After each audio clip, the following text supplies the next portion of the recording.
This isn't the first time you've done this to me. Ever since we moved in together, you've been ruining my life. Come on, it's not that big a deal. Of course you wouldn't think so. You've never had something this important.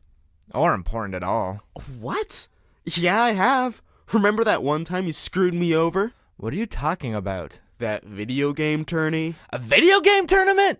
How can you even compare the two? That was the biggest video game tournament of my life. Why can't I choose my character? Where are my batteries?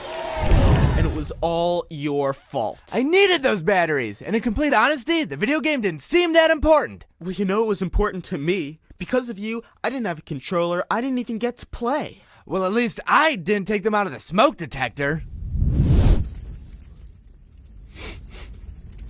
What smells in here? A fire! I was cooking.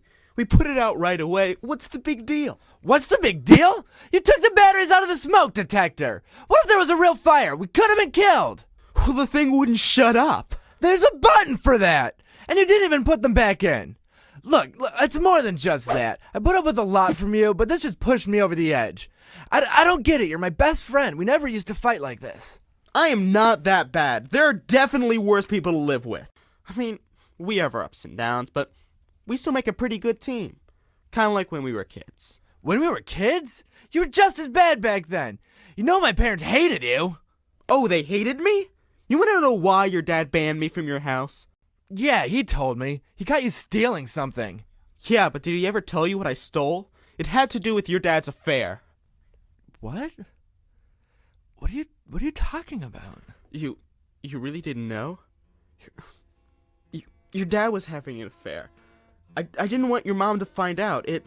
I was afraid it would have ended in divorce, like my parents. I guess it doesn't come as that much of a surprise. I mean, my dad did do a lot of bad things. You know our relationship was really strained, but that was a long time ago, Ben. But none of this changes the fact that I was late to my interview this morning because of you! So what if you were a little late? I'm sure they didn't care or even notice. You took the batteries out of my alarm clock, and for what? The remote? I don't know if you realize this, but being late for an interview is not the best first impression. There's no way they're gonna call me now. You know, I was lucky enough to get this interview, and you blew it! Look, maybe they will call. Maybe they're trying to call. Maybe you should put the batteries back in the phone. What?!